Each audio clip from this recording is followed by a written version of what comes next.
After a truly horrible 2024-25 season, finishing 15th on the Premier League table and without a single piece of silverware, Manchester United were essentially forced to make some huge changes in the transfer window. They've sent some players packing and have made some big money signings, including Matheus Cunha from Wolves and Bryan Mbeumo from Brentford. But they didn't stop there. They went further to secure the services of Benjamin Sesko for a big fee. But why him? He wasn't even their first choice, so why have they gone and spent a big amount on him? Well, these are the questions we're here to answer today. This is why Man United signed Benjamin Sesko. First of all, Bruno Fernandes made a very telling statement during an interview after the Summer Series pre-season tournament. He said, "It was crystal clear we needed more competition for the players that were here and more quality to get everyone to step up to get into the starting 11. The message was clear from the club captain. He didn't think the club was where it was supposed to be, despite having won the Summer Series with their new signings. He still thought for the club to start competing again, certain players needed massive competition, and you have to say that the most effective position is centre forward. Last season, United scored just 44 goals in 38 Premier League games. That's an average of less than a goal per game. For a club as big as United, that is absolutely atrocious.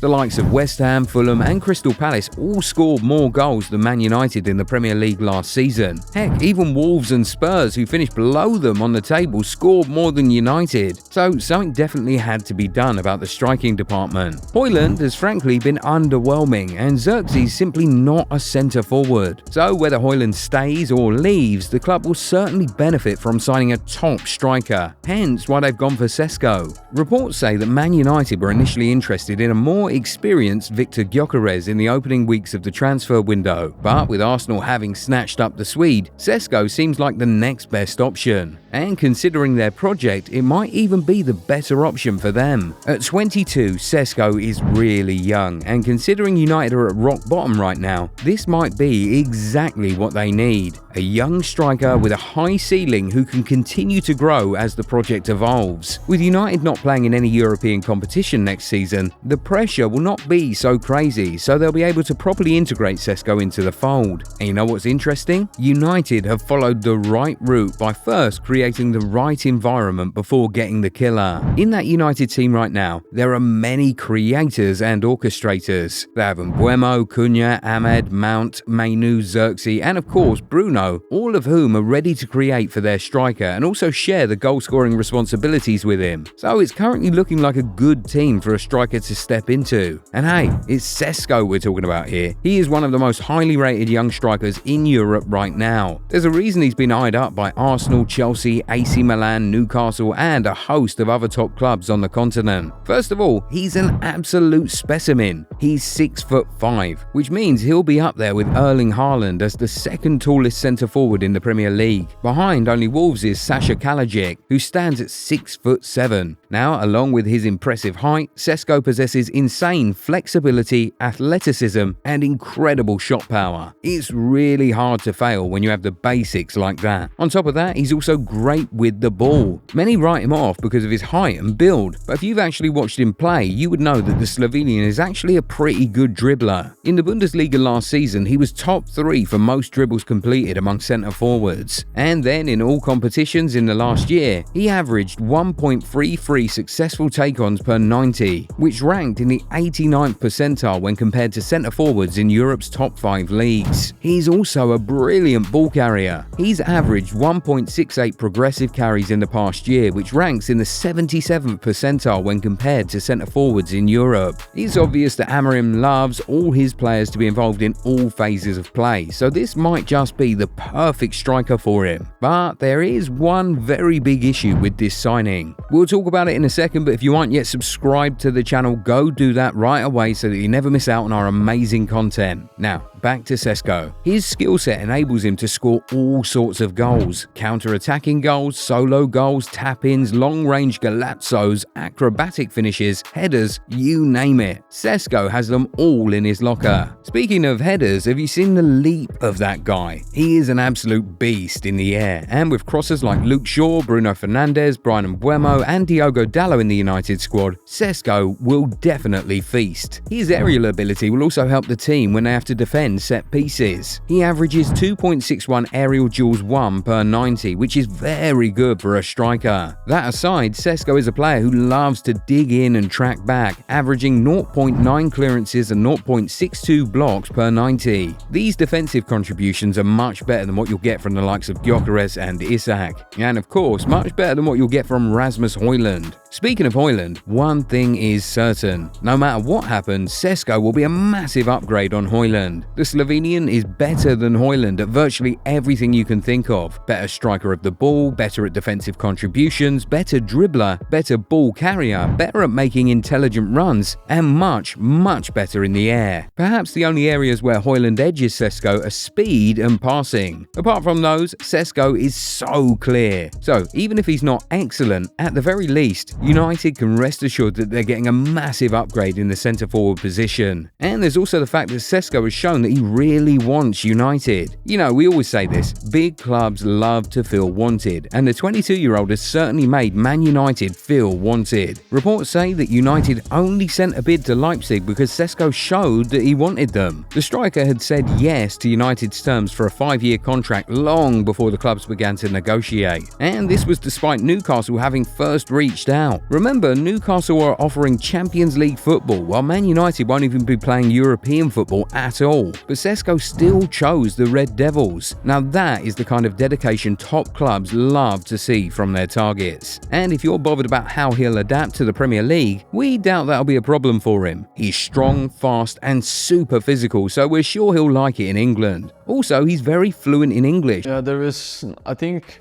as a club-wise also, I mean, it's the perfect next step for me. So communication won't be a problem at all. But like we said earlier, there is a big issue with this signing which we just can't ignore. And it is the Man United factor. For years, many players with huge prospects and high ceilings who have moved to Man United for big money have ended up flopping. Antony was tipped to be the next big Brazilian star when he was at Ajax. He moved to United and flopped. Everyone said that Jadon Sancho was going to be England's next big thing when he was at Dortmund. He moved to United and flopped. Andre Onana was getting worldwide praise for his performance in the 2023 Champions League final against Man City. He moved to United and flopped. Even Rasmus Højlund himself was drawing comparisons to Erling Haaland while he was at Atalanta because they shared certain physical similarities, but he moved to United and flopped. And we haven't even mentioned the likes of Romelu Lukaku, Donny van de Beek, Alexis Sanchez and Paul Pogba. This right here is the only thing that makes us scared for Sesko's career at Old Trafford. This inexplicable phenomenon that seems to make the club's big signings flop. Sesko is obviously a very talented young player who has all it takes to be one of the best strikers in the league. But will he fall victim to this strange Man United curse, or will he be like a Bruno Fernandes signing who will come in and completely change everything? What do you think? How many goals do you think he'll score in his first season in the Premier League? Tell us in the comments. If you enjoyed this video, give it a thumbs up and subscribe to the channel. Also, turn on the bell notification so that you never miss out on new content. We'll catch you in the next one. Bye. Well, you've asked for it and we've finally delivered. Relive the glory days with the most iconic designs in football history.